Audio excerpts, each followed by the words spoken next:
Hello everyone and welcome back to episode 124 of your favourite Formula 1 show. Jamie and I are back, as always, with more Knowing Wheel and the final break week, before the summer break. Jamie, how are we doing, my friend? I'm good. It was a interesting event of the weekend. Obviously, the British Grand Prix is always one of the highlights of the season, really. And yeah, it was cool to see a lot of people, a lot of mutuals there, of course, including the very own Matt212. Yep, I made it for race day Sunday. Jamie won't be able to see this, but I'm still a bit sunburnt. I got a very, very red nose and face, which is always good to see. But yeah, the British Grand Prix, and I'm going to say this off the bat, of course. Obviously, I was very, very lucky to go to the British Grand Prix last year, obviously through hospitality, which was fantastic. But I really did this year get to appreciate the proper atmosphere of Silverstone, and that was, now I can sort of see, why a lot of people think Silverstone is as special as it is from that perspective as well. Helped, of course, by the fact that all three British drivers, and of course Alex Albon as well, had all very, very good weekends, wasn't it? Yeah, definitely. And it is cool to see when, the atmosphere there is crazy. Like, I remember in 21, despite being on the wrong side of the atmosphere that year for me, it was still excellent, although they were cheering as Verstappen was going to hospital, which was a bit out of taste. Are you still one of those people that goes, Lewis almost killed Max when he went to hospital for precautionary checks? Wow, he could have been killed, as Sir Alex Ferguson once said. Okay, not about that incident, I take it. I'm sure Alex Ferguson... Is Alex Ferguson even still alive? I feel like it's a really bad question. That's all right, then. I thought that was going to be a really dark avenue to go down early on in the show. Well, we're happy that Alex Ferguson is still alive. But, of course, before we even got into the weekend, Jamie, obviously we did our pre-show, and I remember a few months ago we spoke about the movie F1 team that was coming in, of course, that was meant to debut at Silverstone. AXGP, we now know, of course, Brad Pitt, the Apex GP, obviously this fake Formula 1 team. I must admit, the setup was pretty impressive, wasn't it? Yeah, it was. It was, like, I probably will watch the film when it comes out, just because we'll do a podcast review. Oh, will we? There we go. Yeah. Definitely got to take notes now. Yeah, I think it was cool to see them go up for the national anthem and stuff. As gimmicky as it is, it will make quite a cool spectacle when the film does drop. But yeah, obviously all the clickbait headlines of they're going to be on track at the same time as the F1 cars was a load of rubbish. It's like Brad Pitt does not have a super license. I mean, that was hilarious, wasn't it? Watching the Twitter meltdown of going, oh, what happens if he takes out Max Verstappen during the race? You can't honestly believe they're actually going to let them race. Well, to be fair, they were on track on the formation lap, weren't they? Were they? Yeah, I didn't even see that. Yeah, they were... Well, I say on the formation lap. So Brad Pitt obviously lined up in P21 on the grid, and then went down to turn 1 and then obviously pulled off over on the left-hand side as if you're on the circuit. Wow. So they were actually on the track with the cars at the start of the race. Where I was sat, we get to see it, which is quite cool. Yeah, sadly, he didn't cause any carnage. That would have been... I want to know what the FIA would have done if he'd have taken someone out. I mean, that the amount of paperwork and insurance that must have gone into getting the entire thing set up would have been ridiculous, wouldn't it? For Valtteri Bottas lining up next to him on the grid, that must have been a little bit of squeaky bum time, surely. Yeah. It's like, what's this lunatic going to do next to me? But thankfully, nothing happened. And the film, do you know when the film's coming out? Probably 24, really, isn't it? 2024 I would have thought at the earliest. Wouldn't surprise me if it's... Because, I mean, they're meant to be doing filming at a few other unconfirmed Grand Prix still, aren't they, later on in the year? Right. I mean, Vegas will be one of them, absolutely. Oh, yeah. They might be a Singapore, something like that as well. You just don't know. But, yeah, probably 2024 at the earliest. But let's actually discuss then, Jamie, the Formula 1 action, of course. We saw McLaren's upgrades last weekend. The second step of that came to both cars this weekend. So not only did Oscar Piastri have Lando Norris's upgrades from last weekend, but also I think Lando had a slightly better front wing, but that was only a minor revision. Williams, obviously Pirelli, bringing some much, much harder tyres this weekend, or a stiffer sidewall, wasn't it, apparently? Yeah. Williams looked rapid all throughout free practice. They did. So Albon was third in both, wasn't he? Behind the Red Bulls. Third, and second in all three free practices. Mad. And yeah, the steps. I mean, we know that their car is an absolute rocket ship, but yeah, and this circuit will play to their strength for sure. But Albon was doing a great job, and yeah, it's a bit of a wake-up call because you kind of had McLaren and Williams both looked faster than Mercedes, and we've already seen Aston Martin on occasion being faster than Mercedes. That's all of their customer teams beating them, and Mercedes out of those four teams almost certainly have the best lineup in terms of drivers. So yeah, it was a bit of a wake-up call for them, as Hamilton said on a Friday night, I think.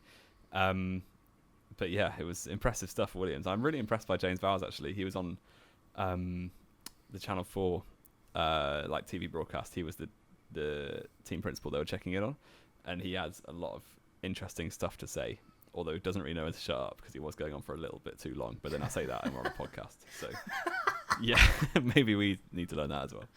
There you go. Slag off James Vowles to start this week's show. You'd love to see it. Yeah, I mean, interesting, obviously, the fact you mentioned that about all three of Mercedes' customer teams. Am I right in saying that Mercedes are still beating them all in the championship? They're still ahead of Aston Martin, aren't they? Yeah. Yeah. So it was very much... It seems like Williams and McLaren now, of course, have both got really good high-speed circuit cars. Aston Martin, we know, have got a really good low-speed circuit car, and Mercedes is kind of sat in some weird middle ground where they're almost as good as all of them around all of the tracks. Yeah. But Mercedes were definitely expecting more from this weekend. There's no doubt about it. I think they were hoping to be comfortably second best. Well, on quali pace in practice, they looked about like 8th or 7th fastest car. So obviously they improved that overnight, but they really did have a lot of work to do. That's for sure. Yes, yeah. And then, of course, you know, as you mentioned there, we jump into qualifying on Saturday, and drama pretty much right from the get-go, wasn't it? Indeed. It was raining, classic host of British Grand Prix in July. It's always going to have a bit of weather interference. And yeah, straight away, Lewis Hamilton, who's apparently the GOAT, made a complete unforced error on his first lap in Q1 on the unforced, I think, is a bit unfair. He was on a qualifying lap, Jamie, on a slick circuit. Well, it is an unforced error. No one caused him to make the error, apart from himself. Apart from all 19 other drivers trying to go quicker than him. That's the definition of an unforced error, unfortunately. So there you go. Many would argue, unless you're on an in or an out lap, Jamie, that any error in qualifying is unforced or forced. It's true. Well, forced is when someone hits you or causes you to spin, but you still don't think every other driver trying to go quicker than you on their own laps is in tennis forcing. Terms, he made an unforced error.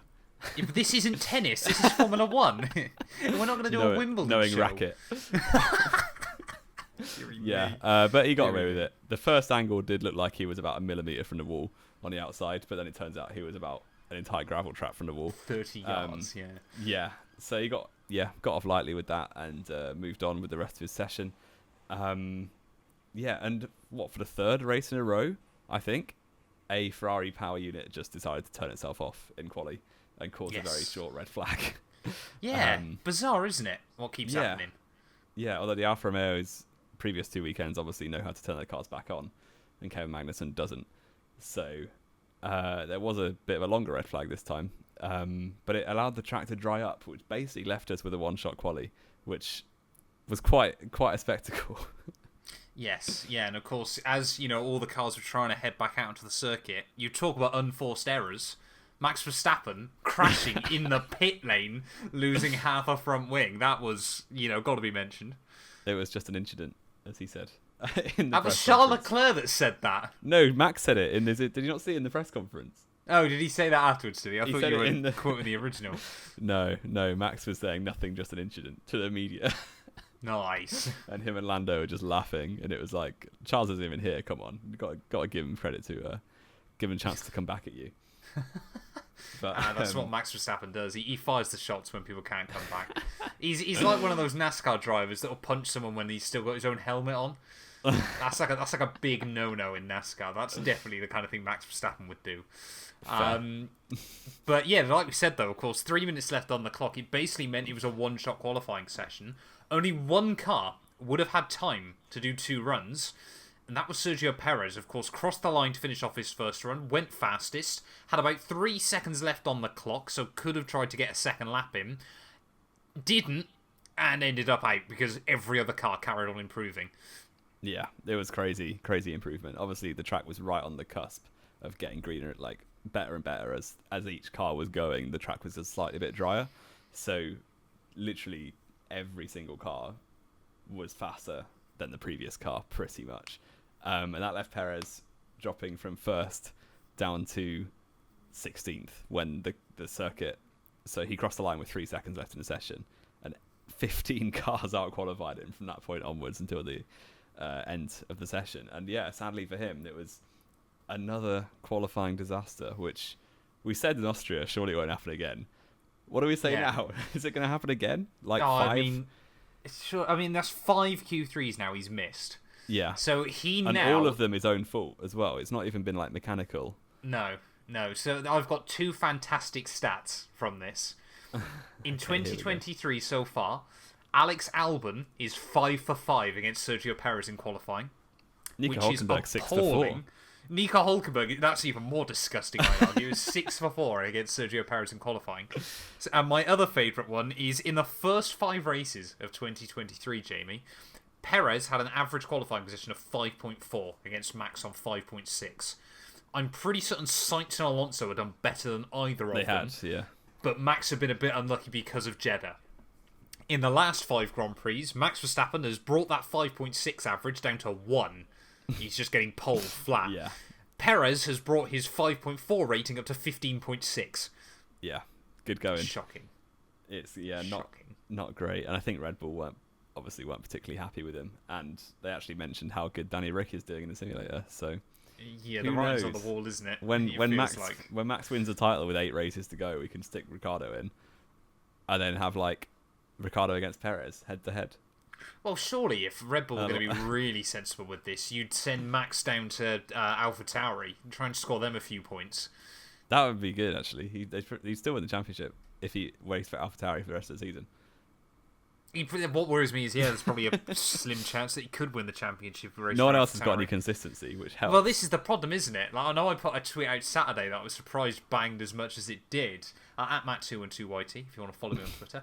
All Threads now. Jamie, a quick sidetrack. Thoughts on Threads? It's such a weird little platform. It's rubbish. I don't like it. Have you set it up? I have got one. It doesn't let you unfollow topics, so it's just feeding me media it wants me to see. Oh. So I don't like it. Okay, fair enough.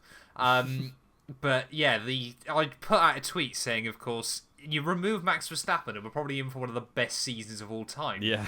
In terms of the fact that Alpine have looked quick on weekends, Williams looked quick this weekend, McLaren looked rapid, as we'll talk about in a minute, Mercedes, Ferrari, Fernando Alonso, could count Stroll, I suppose. Has had a front row. Has to have had a front row start. It could have been absolutely insane so far this year. And I did also put a secondary note on that going, yes, don't get me wrong, I'm not trying to slag off Verstappen, he's doing the job tremendously well, but it's so annoying, isn't it? It is ruining our fun quite a lot, but I mean, that's what he's paid to do, so fair play. What, ruin our fun? That seems about right. That's a job description of being a Red Bull driver in 2023. Apparently so. But yeah, that was him. Obviously, Checo was joined by Yuki Tsunoda, Zhou Guanyu, Nick de Vries, and obviously Kevin Magnussen, who brought out the red flag, were all out in Q1. And Valtteri Bottas as well managed to run out of fuel, which meant that he obviously couldn't get the car back to the pit lane and would therefore start P15 and would subsequently get disqualified because, of course, he had no fuel sample to present to the FIA. And then, as we go into Q2, tempers start to rise down at Maranello. Yeah, and I don't know what was going on really, but you kind of had, was it meant to be Sainz ahead of Leclerc? And they didn't. Yes. And they actually released them, Leclerc ahead of Sainz. Then into Vale chicane, just starting the laps, Sainz just drove around the outside of Leclerc, and there was a bit of beef on the radio, but it wasn't anything. I'm sure they'll brush it under the carpet. But I do like that Sainz actually has some self-belief, although it might be, obviously, it might be misplaced in himself at this point, but I do like that he's trying his best to kind of ruffle a few feathers, although George Ruffle indeed. But it's cool to see because Sainz does want to beat Leclerc, and it's not just a Massa Alonso situation where he's just given up. Well, they are 1 for 1 in teammate championships, aren't they? They are indeed. Yeah, and Sainz has the most recent race win at Ferrari. No, he doesn't. We kept getting that wrong, Jamie. Oh. Austria was after Silverstone. Austria was after Silverstone last year. We kept getting those two races the wrong way around. So it is still Leclerc that's had Ferrari's most recent win. That's very surprising. Yeah, it threw me off as well, but I did double check, and yeah, Austria was after Silverstone. Two races back to back still, but yeah, other way around. Q2 though, like we said, apart from that beef, there wasn't a particularly surprising Hulkenberg Stroll out in Q2. Like we said, not really an Aston Martin track, but relative to a couple of people that made Q3, not a great look for the Strollmeister. Ocon, Sargent, and obviously Valtteri Bottas, as we mentioned, out in Q2. And throughout all of this, it had been Lando Norris and Max Verstappen trading the times. Could Lando do it as we got into Q3? No, simply, unfortunately. No. But for about 5 seconds, the entire world thought he had. Because, end of Q3, you had Verstappen had already set his benchmark. He was the only one with new tyres for the first run, so the benchmark was about half a second quicker than everyone else after the first runs. But everyone else put on their fresh set for the second lap. And, Hamilton got close. I think Leclerc got very close to Verstappen's time. And then came Lando Norris, and he goes a tenth and a half quicker. Silverstone goes wild. The crowd cheering is insane. And then, unfortunately, for Lando and for all of the British fans there, Max Verstappen comes around the final corner about 5 seconds afterwards and beats it at, I wouldn't say an arm's length, but it was quite comfortable, wasn't it? A few tenths of a second.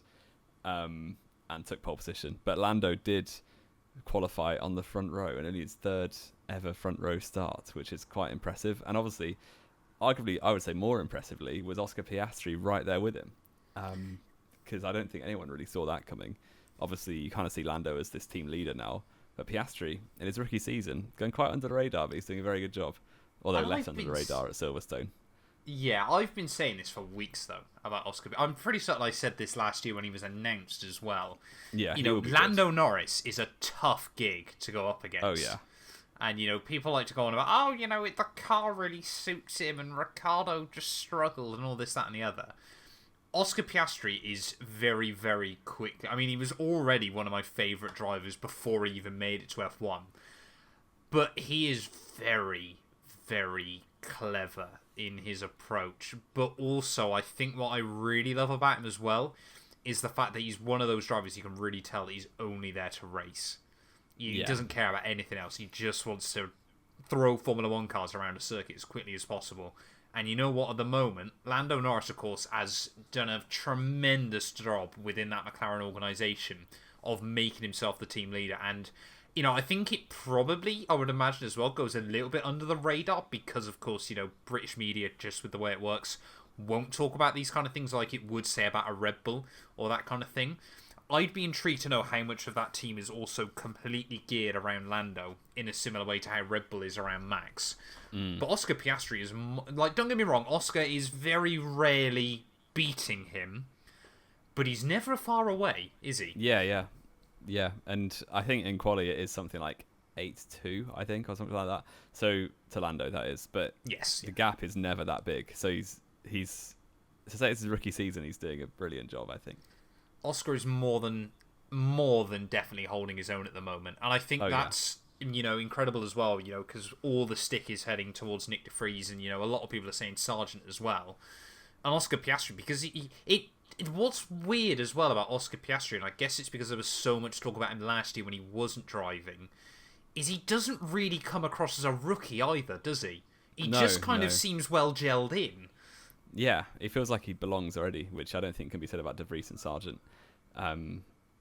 He's just doing a great job.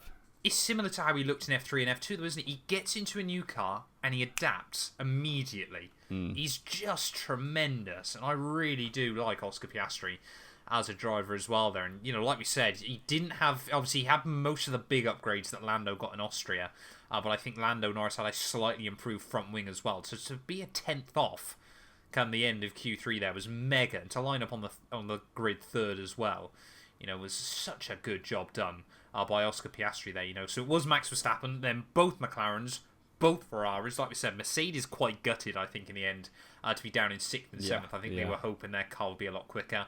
Albon in the Williams, tremendous job by him, beating out Alonso, and obviously Pierre Gasly rounding out our top 10.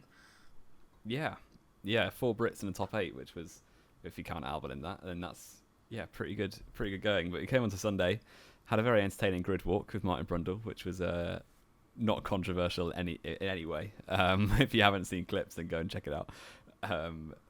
But yeah, the grid was set. You had Brad Pitt lining up in 21st place, and the 5 red lights come on, and all of the action is going to be down into turn 1, with both McLarens right on Max Verstappen, and straight away Norris off the line bolts into the lead of the race into turn 1. He was comfortably clear into turn 1. Piastri actually was alongside, very nearly got Max as well, and it could have been a McLaren 1-2, but sadly not for them. But Norris was away and took the lead of the race, and Verstappen was left battling Piastri down into Brooklands and then Copse as well.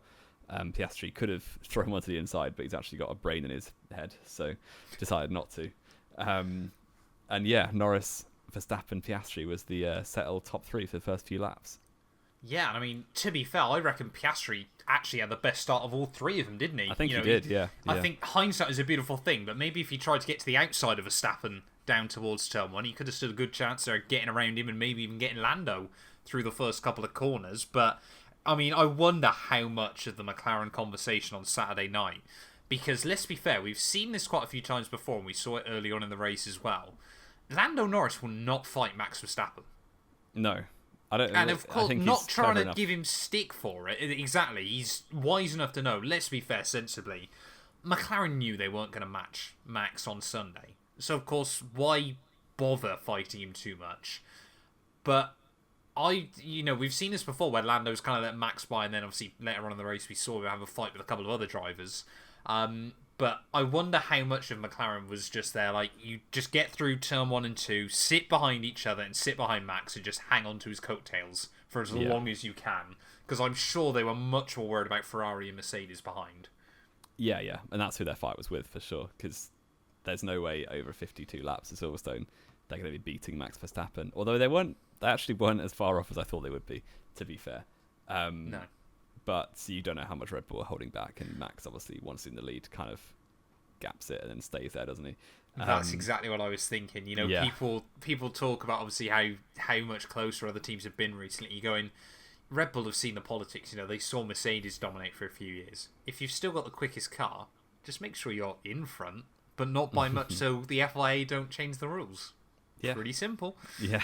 And get your second driver to keep qualifying out in Q1. That helps as well. Exactly, yeah. Many would argue now, over the last 5 races, Red Bull have had the 8th fastest car. Look at Checo. Exactly. Checo's a good driver. But the race kind of settled down from there until the DRS opened. And, Max breezed past Norris straight back into the lead. And then it really did settle down. I didn't think it was that interesting, to be perfectly honest with you. But obviously, it's a spectacle, the British Grand Prix. We will love it. But the first 30 laps, it kind of just chilled. You had a bit of action. Hamilton passed Alonso after losing out at the start, up into 7th, and the crowd went wild for a move between obviously two champions, former teammates, and high stakes battling for P7 at Silverstone. But there we go. I saw quickly, as you mentioned that, a brilliant comment on TikTok earlier, which of course, TikTok comments of someone going, no other team in Formula 1 history has been able to constantly maintain such a great teammate relationship as McLaren have done. And you're like, hang on a minute. Yeah. Lando and Daniel didn't really get on well behind the scenes, is what all the talk is nowadays. Yeah. Lewis and Fernando. Fernando and the entire didn't really team get on well. Exactly. Fernando and pretty much the entire team. Senna and Prost as well would crash each other out for victories. Like, what world have you come from? Oh, it's crazy. Mental. But there we go. I mean, yeah. I did enjoy people. TikTok's a different rabbit hole. I'm not going to go down it. But yeah, not really much going on. Perez was making his way through slowly, although in doing so also ruined Hulkenberg's race, which I didn't really appreciate. On the exit of the loop, he ran him out of road while he was still alongside and took his front wing off, which was very nice of him. And Hulk had to pit and ruined any chance of a good result. I think he was 12th before the move, and then was obviously the pit lane at Silverstone so long that if you have to make an extra stop, you're kind of done. So yeah, that was a shame that Perez was unless you making get your teammate to make a safety car. Yeah, maybe that's what happened, but it didn't really amount to much, really, did it? Hulk looks like a skill, mate. All you kind of had was, gapping at the front. The McLaren's genuine pace was good, and also surprisingly, George Russell on soft tyres at the start of the race was just driving forever, and his pace wasn't dropping off because Pirelli is still scared of 2013 Silverstone, and they've made the tyres way too hard, and no degradation was happening at all. But that didn't stop Ferrari pitting Charles Leclerc for an undercut, which didn't work. And yeah, he pit about 12 to 15 laps before everyone else and didn't make any inroads at all. In fact, he lost time to George Russell on old softs in that time period. So yeah, I think Pirelli messed up this weekend, to be honest, because the tyres were way too hard. There was no deg at all, really.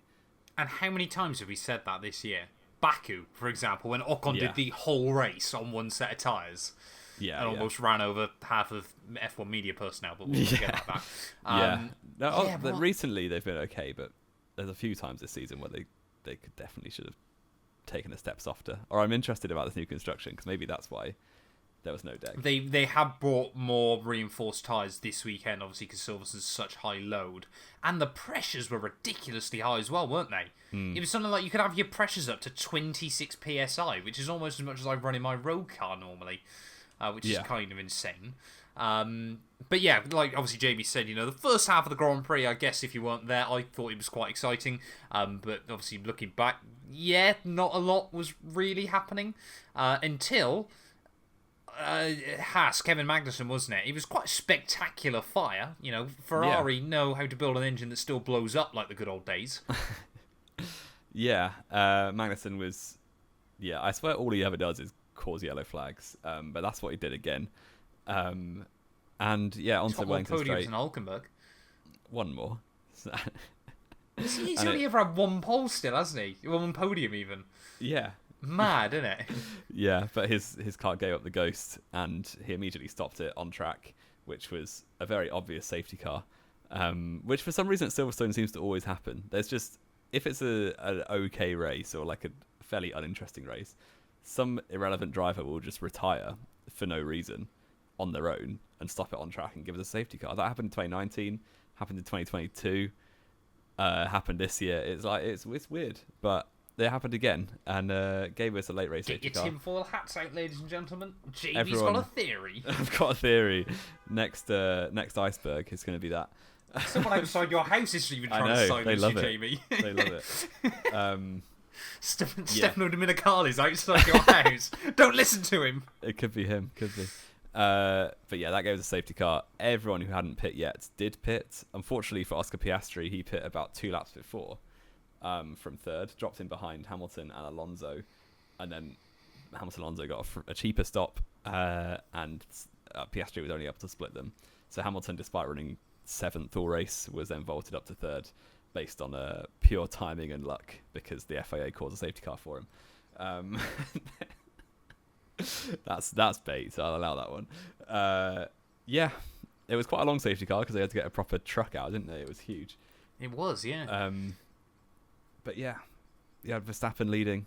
The other interesting thing was Norris, who was still in 2nd place, asking for the soft tyres on the radio, got given a set of new hards, despite...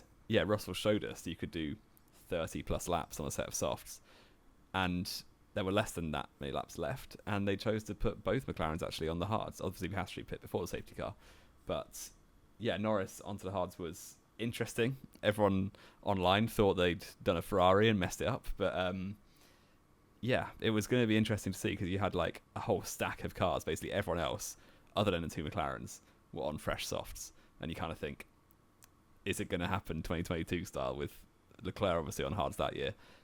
Just drop down the order at the end, and everyone ate them up.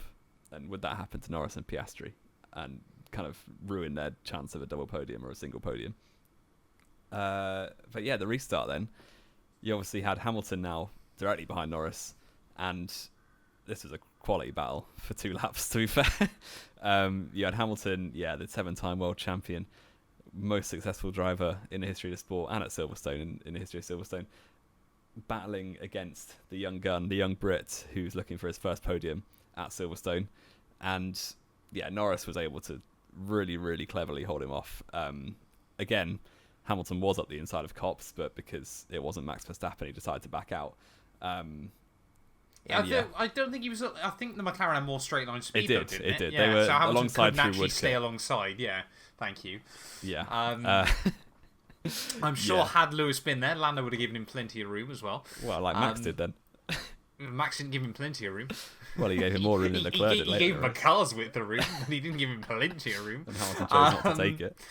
I mean, I'll be completely honest, there was a moment when Lando defended that really, really upset me. Because I was there like, if Hamilton get ahead of him, then maybe he can battle Max.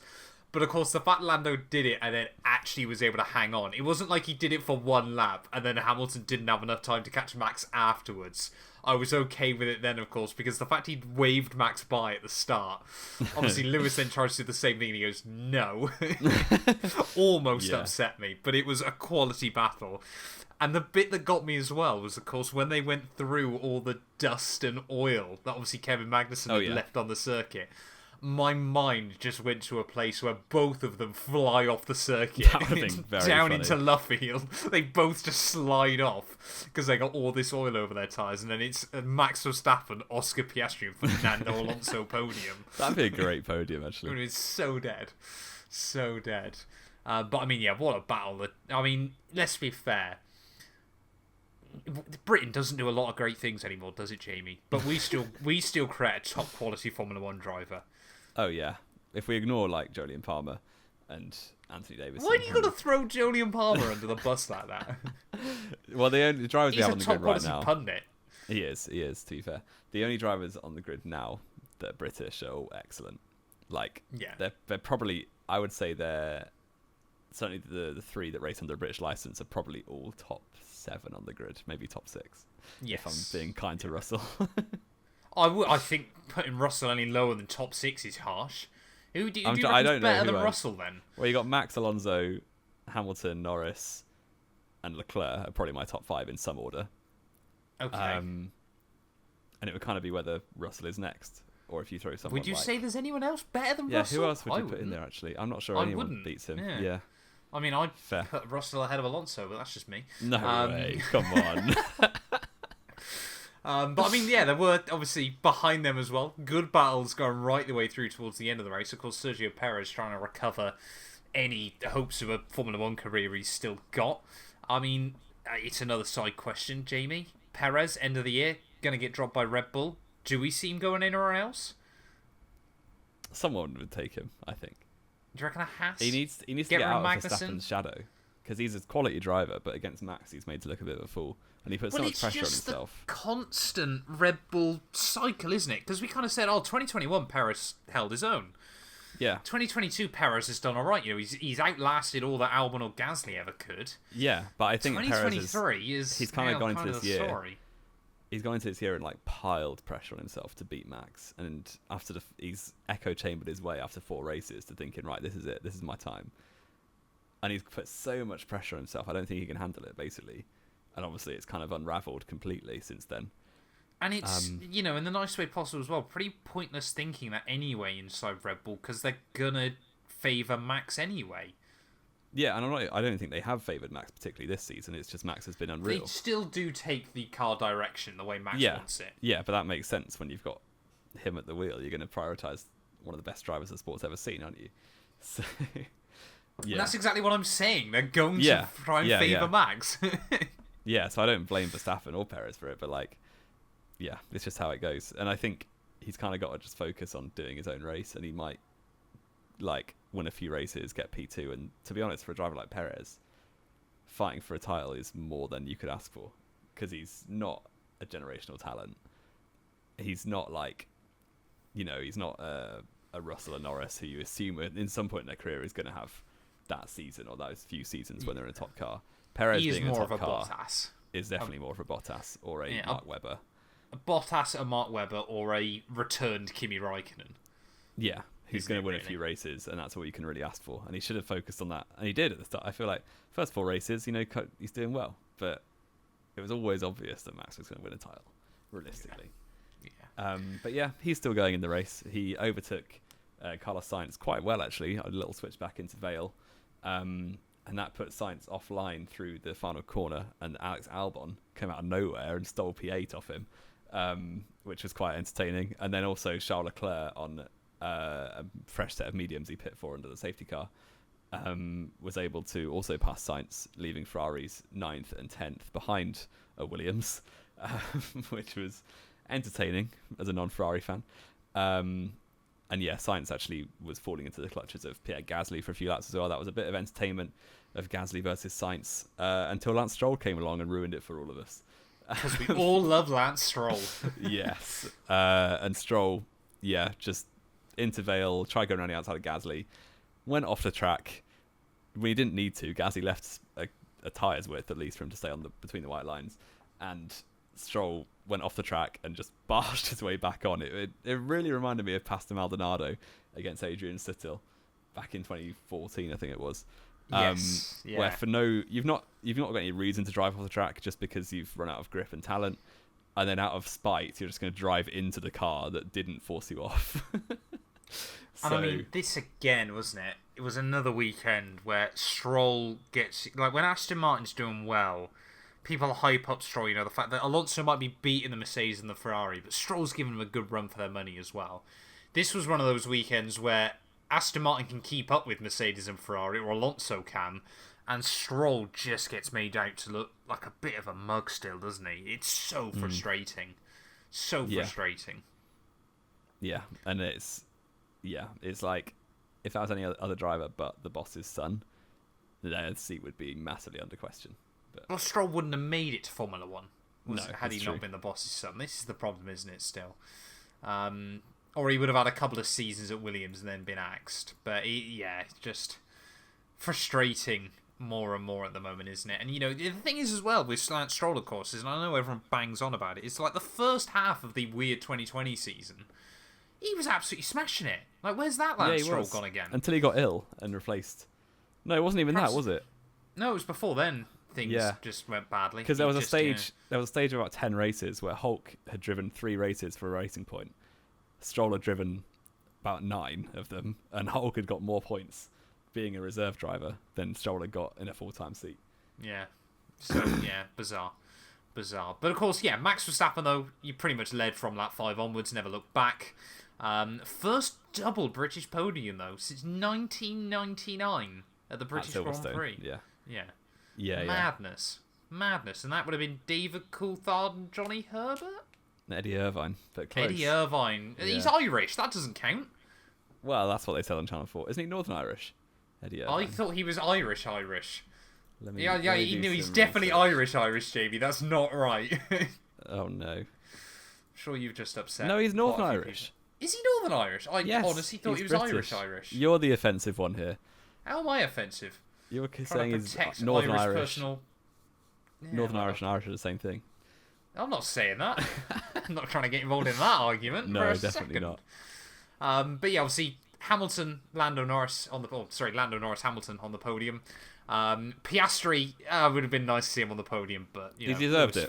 He deserved it. Without a safety car, he gets it. Yeah, but as the Lewis fanboy, I'll take another Lewis podium at Silverstone. 14th podium at Silverstone. Mad. That's mad. Is that the most podiums anyone's ever had at a Grand Prix? Probably surely. Like, most drivers don't get 14 Grand Prix at the same circuit. Never mind 14 podiums. What's that, in 17 attempts?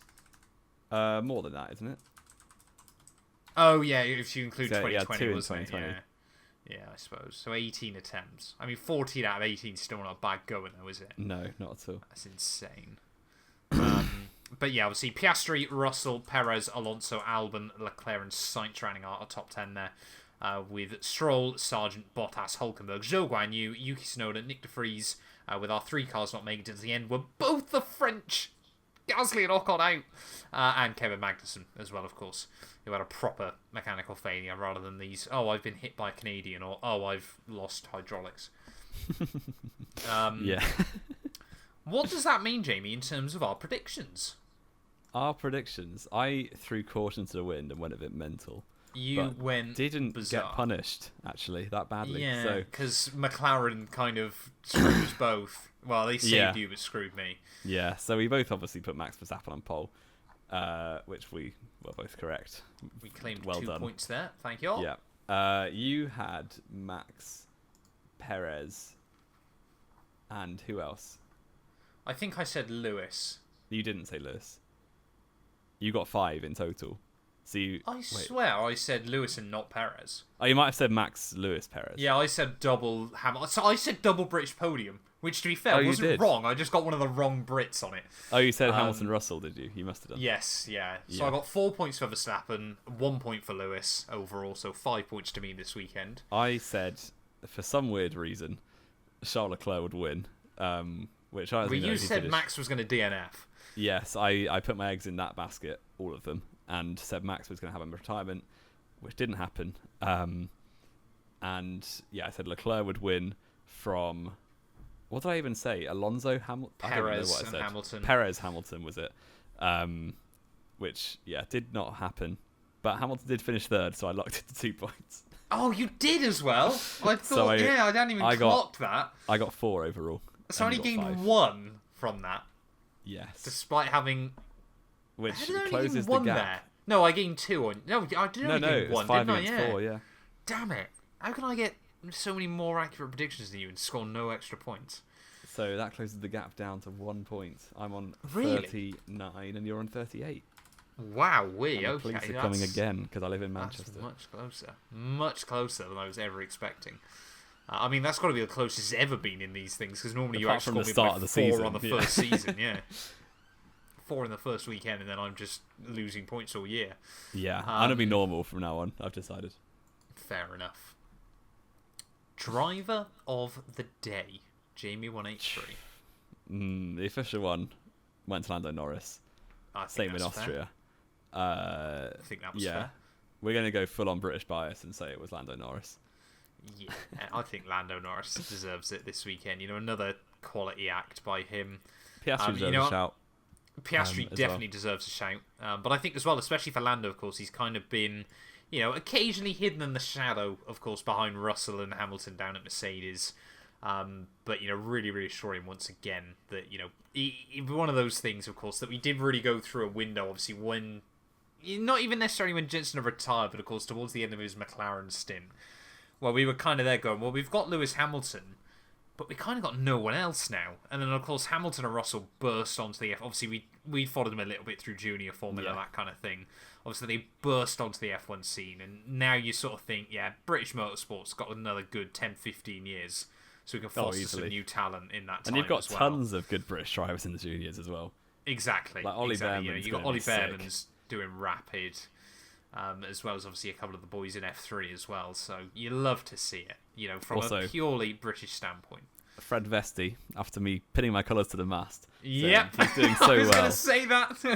He immediately DNF'd for the first time this season. But he did win the sprint. He won race, the though, sprint, didn't he? yes, and then got absolutely ruined by the Czech Republican. I can't remember his name. Stanek. Czech Republican. Roman Yes. Stanek. Yeah. Got taken out by no fault of his own because I said he was good, which means for a junior driver, that's curtains for your career. That's the death nail in their junior career, normally, if Jamie said that. I mean, we both screwed Dennis Hauger still, bless him. Oh, yeah. All aboard the Hauger hype train. Where did that train get cancelled and terminated 4 stops from home? Absolute disaster in that regard. Race rating, Jamie 183? I'm going to be well more harsh than you here because I thought it was really boring. So I'm going to give it a 5.5. Okay, fair enough. I mean, like I said, I think it was a bit difficult for me to give it a fair rating, of course, because I was actually there, and the atmosphere of Silverstone was incredible. So I'm going to go with a 6.5. So a little bit higher than Jamie. I think, Jamie, I'm going to guess here and say we both forgot quiz. I don't know if it was I meant to be on remembered it. about 5 minutes in. I was going to try and make one, but I haven't. So Okay. yeah, Well, we we'll will do a leave it. quiz next week then. Have we forgot anything else? I don't think so. I think we've done everything we need to, haven't we? Yeah. I'm just scrolling back up through notes for when we actually put... Yeah, a quiz. Obviously, we don't need to do predictions at all. So that's good. Yeah, I guess then, Jamie, that is it for the British GP podcast. Thank you all, as always, so much for listening. If you have enjoyed, please do make sure you drop us a follow. Of course, I'm going to have to say it. I say it every week, and I'm going to have to keep saying it every week. It sounds like a broken record till the end of the year. But Knowing Wheel from 2024 is moving over onto a new channel set up specifically for Knowing Wheel. It's coming off the Matt 212 YouTube channel. I think at the moment I've archived 50 episodes now of the old show, Nice. so I'm tempted to slowly start releasing them as well, so you don't get all hit in one go. But yeah, if you're watching on YouTube, of course, or you listen to this on YouTube, please do go follow it over there. Like I said, obviously big changes coming for 2024. But thank you all, as always, so much for listening. If you have enjoyed, please do make sure you drop us a follow, and we will be back then next week. We might do an Austrian GP preview. Probably not, 'cause it's Hungary. Or we might do an iceberg video. We haven't quite decided yet. We'll see. But either way, we will be back very soon with more Formula 1 content.